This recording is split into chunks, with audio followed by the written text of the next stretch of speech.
జై శ్రీరామ్ అండి. మనము ఈరోజు స్టేషన్ గన్పూర్ ఏరియాకి వచ్చాము.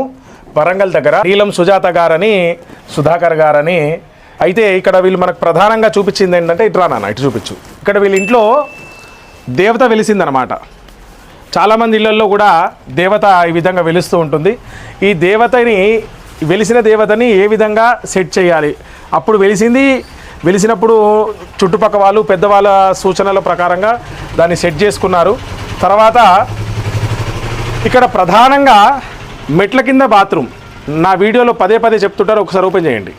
మెట్ల కింద బాత్రూము, పైగా నైరుతి మూలలో బాత్రూము.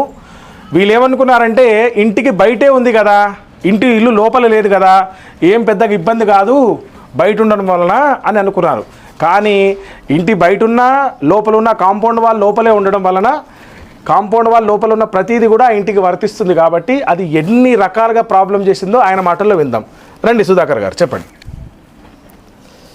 మాకు ఈ ప్రాబ్లం అదే మాకు తెలియదండి. మేము ఇద్దరు ముగ్గురు తీసుకొచ్చి చూపెట్టినా కానీ ఎవరైనా చెప్పలేదు. ఏం కాదులే అన్నారు. కానీ మాకు దాన్ని ఉంచుకున్న కానీ మాకు కొద్దిగా ప్రాబ్లం అయింది. మనీ పరంగా కానీ ఆరోగ్యం పరంగా కానీ కొంచెం ఇబ్బంది బాగా అయింది. అసలు ఏంది అని సారు వీడియోలు నేను చూశాను.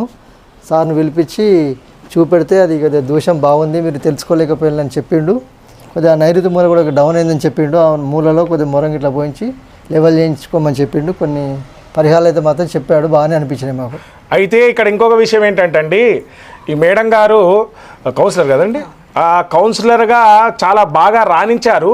ఎప్పుడైతే ఇంట్లోకి వచ్చారో లాస్ట్ ఇయర్ ఎలక్షన్లో కూడా ఎదురు దెబ్బ తగిలింది. చాలా డబ్బు నష్టపోయారు, వేరే విధంగా డబ్బు కూడా చాలా లాస్ అయిపోయారు. ఒక పొలిటికల్ లీడర్స్ని కూడా వాస్తు అనేది ఎంత విధంగా దెబ్బతీస్తుందో మీరు గమనించవచ్చు. ఇటువంటి దోషాలు, ఇటువంటి కరెక్షన్స్ ఏమైనా మీ ఇంట్లో ఉంటే వెంటనే కరెక్ట్ చేసుకోండి.